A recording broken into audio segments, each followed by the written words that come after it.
There's a widely held belief within NFL circles and by extension the NFL media that the best thing for a rookie quarterback to do coming into the league is sit on the bench and watch and learn. They're not ready for the NFL. If you throw them out there too soon, throw them to the wolves, it could potentially sabotage their chances and potentially ruin them. And the people that will defend this viewpoint will point to guys like Carson Palmer and Eli Manning and Phillip Rivers and Aaron Rodgers and say that validates our viewpoint. We are right. To which I say you're full of crap and couldn't be more wrong.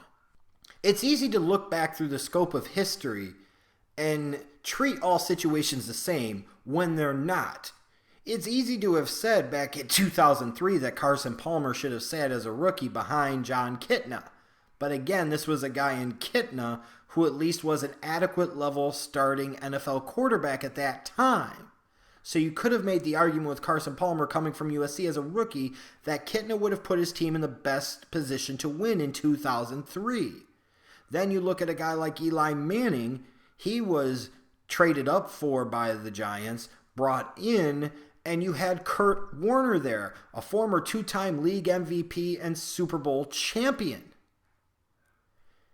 It's a lot easier to sit a kid, even if he was the number one overall pick, when he's playing behind a guy at that time like Kurt Warner. Even if there were some questions about what Kurt Warner was going to be, Kurt Warner had enough name, enough reputation, enough resume to where you could justify sitting an Eli. Phillip Rivers, when the Chargers brought him in 2004, already had Drew Brees in the fold. Drew Brees was at least an adequate level at that time starting NFL quarterback. He's not the Drew Brees that we know now, but he wasn't a scrub either. So again, back in 2004 and into 2005, the Chargers could have made a very, very good argument and did that Drew Brees gave them the best chance to win. Aaron Rodgers. Everybody wants to talk about Aaron Rodgers and how he sat for 3 years. He also sat for 3 years in Green Bay and Green Bay's system behind a guy in Brett Favre who was a future first ballot Hall of Famer. So he sat in large part because of the situation that he was brought into. That's not to say that if he would have started day one back in 2005, he still wouldn't have become the Aaron Rodgers that he ultimately became. Are you going to tell me that a guy like Phillip Rivers only became Phillip Rivers because he sat the first 2 years of his career behind Drew Brees? If anything, that's completely and totally ridiculous. Same thing with Eli Manning. Same thing with Carson Palmer. This is just a dumb, flawed argument that most especially doesn't match the recent to current reality of the NFL when it comes to rookie quarterbacks starting day one.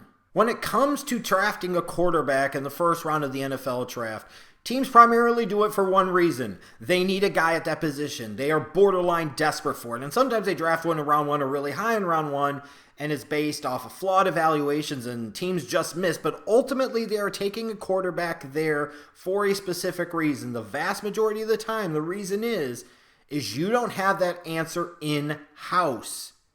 So you go out and draft this guy because you believe, why ever you believe, depends on the organization, the situation, the player, the team, what have you, the coaching staff, the front office. You ultimately believe that this guy is going to be that guy and answer that question for the most important position in football. That's why you take these guys round one. You don't take them to be long-term depth players. You don't take them to be career backups. You take them with the hope that they become franchise quarterbacks that can potentially take your team to a world championship. That's why you draft these guys. So I find it astounding when based off of old examples dating back more than a decade, even if you bring up somebody like a Tom Brady and you say, well, he didn't start as a rookie. He was also behind Drew Bledsoe, who was a franchise quarterback at the time, who had previously taken the Patriots to a Super Bowl.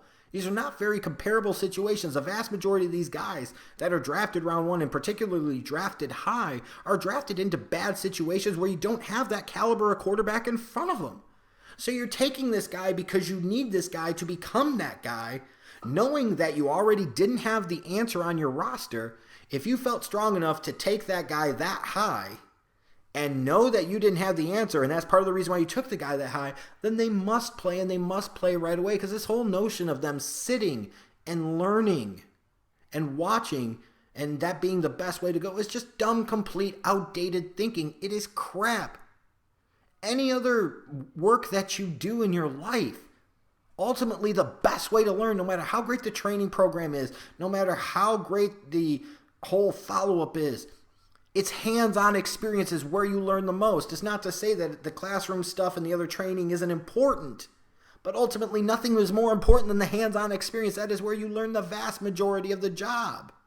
You learn some of the fundamentals in training. Everything else you'll learn as you go. That's how the real world works. And to sit there and say that the best way a guy is going to learn or the best thing for their career automatically is to sit is again complete and total crap, especially when you look at the evidence over the past 8 or 9 years or so. It paints a vastly different picture. So let's look at quarterbacks drafted since 2008 in the first round that started for their teams day one.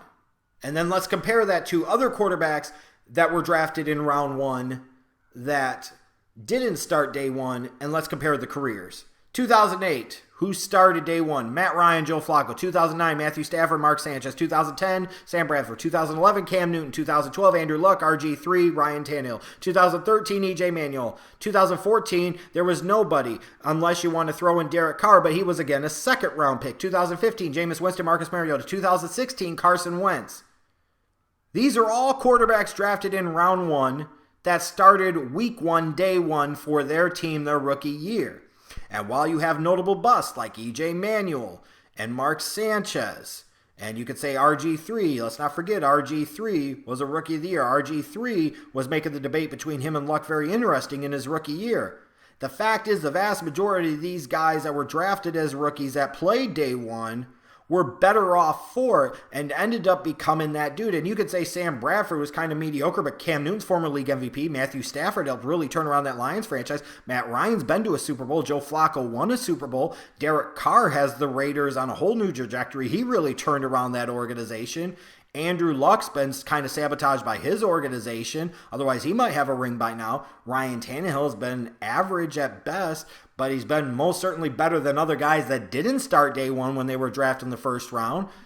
Winston Mariota are on their ways to being studs, as is Carson Wentz. So when I look at those names, and if you've gotten the evaluations right, sure there's going to be busts. There's always going to be busts no matter what. Do you think any of those guys that started day one would have been better off sitting, watching, and learning that way? Hell no. And if you think so, you are absolutely crazy. So what about the quarterbacks drafted in round one since 2008 that didn't start day one? What came of them? All right, let's look. 2009, Josh Freeman. 2011, Jake Locker, Blaine Gabbert, Christian Ponder. 2012, Brandon Wheaton. 2014, Blake Bortles, Johnny Manziel, Teddy Bridgewater. 2016, Jared Goff. You will see a much lower success rate in those guys than you do in the guys that were drafted and started day one. Now, some of that could be due to injuries in the case of Teddy Bridgewater. Some of that could be due to off-the-field crap like Johnny Manziel.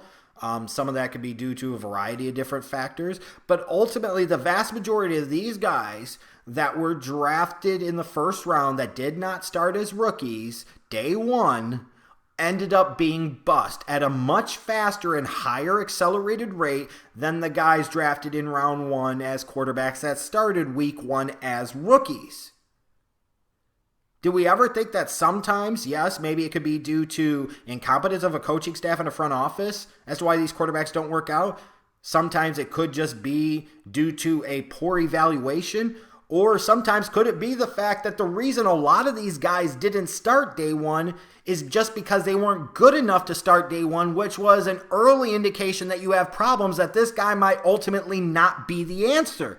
Because if sitting, watching, and learning was such a great thing, why was Jared Goff such an epic freaking disaster when he finally got the chance to start in 2016? Why has Blake Bortles been largely a disaster? Why was Brandon Wheaton, Jake Locker, Blaine Gabbert, Christian Ponder, Josh Freeman's ultimately ended up being disasters? It's because they weren't good enough. It didn't have anything to do long term with whether they played right away or not. If anything, you could argue not playing them right away clearly didn't help him because you have a much higher bust rate in these guys that didn't play week one crapping out, but maybe that was because they just weren't good enough to begin with, and that's why they didn't play week one. So to continue to use that argument because of other examples in the past, like Carson and Eli and Rivers and Aaron Rodgers and even Tom Brady as a defense for why guys shouldn't play right away, is completely negating the recent history that indicates that typically if a guy has to wait to start as a rookie, it is because he's not good enough and very likely to bust out. Much more likely to bust out than a guy that hits the ground running and gets that chance week one and grows in his role. Which brings me to John Fox and the Chicago Bears. Listen, asshole. I realize you might be pissed because Ryan Pace and the front office didn't clue you in that they were going to do what they did for Trubisky. Believe me, a lot of us were caught off guard. But the bottom line is they did it. Either deal with it or move the hell on. And at this point, I probably prefer the move the hell on option. But for the moment, unfortunately, you are still the Chicago Bears head coach. How can you sit there and honestly look yourself in the mirror and look at your team and make any type of tangible, credible football argument that Mike Glennon gives you the best chance to win? Are you more concerned with trying to be right, or are you trying to be more concerned with doing the right thing? Because I can tell you right now, John Fox, you're not right, and you're not doing the right thing by your players and the organization. With Mike Glennon as your quarterback, as much as you might want to say everybody just wants to focus on the quarterback, but we have other issues. No shit, you have other issues. That's a reason you're 1-3. But ultimately, what's the most important position? Quarterback, numbnuts. That's why everybody's going to focus on it first. You are 1-3 in large part because you have to continue to try and hide your quarterback, Mike Glennon, giraffe neck, because he's not any damn good. Your offense hasn't scored 20 points once this year. You've got a guy in Mike Glennon who can't stretch the field with his arm. He can't move on his feet and extend plays with his feet, and God forbid pick up any yards consistently with his feet. He's slow as a molasses reading defenses and consistently can't move his eyes quick enough to be able to find openings in the defense. And he's continuously making rookie mistakes for a guy in his 5th year in the league. Think about that. Even though he's played one more game than DeShone Kizer, the fact is he's tied with most turnovers at the quarterback position in the league with DeShone Kizer. One game more or not, doesn't freaking matter. Giraffe neck absolutely, completely, totally sucks. How can you sit there and look at your team and argue that Mike Glennon gives you the best chance to win? Ultimately, the organization took Trubisky number 2 overall because they felt like long-term he was the answer. And if Mike Glennon was so damn good, Tampa Bay wouldn't have drafted Jameis Winston to begin with. And most certainly, if Mike Glennon was that damn good, somebody probably would have outbid you for his services to make him your starting quarterback. I was okay with the signing for only one reason. It allowed the organization to move on from Jay Cutler, which was the most important thing of all. But now we are into the weeds, a quarter of the way through the 2017 season, John Fox. And the fact that you continue to argue in any way that Mike Glennon should be the starting quarterback, and anybody else out there in the media says Mike Glennon is doing his job. What the fuck is his job? To look like a rookie? If we're going to have a quarterback in Chicago that looks like a rookie, you might as well play the goddamn kid. The fact is, I know you've got a lack of talent on the outside. You're just not very good offensively. But Trubisky can move his feet much better. He can actually pick up some yards with his feet. He has much better arm talent, both from an arm strength and an accuracy standpoint. And at this point in time, I'm pretty confident he would do a better job of taking care of the football than Mike Glennon. He has more big play threat, more big play element to him. There is no logical, tangible football argument that anybody can make, I don't give a shit who it is, as to why Glennon is still starting over Trubisky. There are no more excuses, John Fox. Your team is 1-3. You can't score more than 17 points offensively. You consistently coach and call plays in a manner which is consistent with trying to hide your quarterback. And if you're at a point where you have to hide your quarterback, then why are you continuing to play said quarterback, especially when you have another option where you frankly don't know what the hell he can bring you one way or another? And if you want to sit there and make the argument, well, I wouldn't put Trubisky in this situation anyways because I don't want him getting killed, then why the fuck did you take the kid? Part of the point of drafting a guy that high is you know your team sucks and he's supposed to be the beginning, the pillar that helps turn everything around. He becomes your foundation, your building block. If he can't find a way to survive or have any success in this type of environment, then it's better to find out now that he's not the guy. That's a dumbass argument said by dumbass people. Only dumbasses at this point think Mike Glennon should still be the starting quarterback. Furthermore, frankly, only dumbasses sit there and make the argument that it's best for these guys to sit and not play right away. Do you really think Mitchell Trubisky is better off in the grand scheme of things in his NFL career because he sat behind Mike Glennon for 4 fucking games? Give me a break. That doesn't make a difference one way or another. Ultimately, Trubisky is going to survive, thrive, or not survive, not thrive based off of who he is and what type of help the Bears get around him, who their play caller, and most importantly of all, please be Jim Harbaugh or somebody else, their next head coach is going to be. But in the meantime, John Fox, if you care about your job at all, if you care about your team at all, if you care about not losing your locker room at all, if you care about being competitive and having the best chance to win week in and week out, then you only have one option. Your option is you must start Mitchell Trubisky, and you must start him now. And fuck you for not already starting Trubisky, and the hell with anybody that doesn't think the kid should be taking the field with the first team now. Because there is no good football argument that you can make to counter it anymore. Kiss my ass.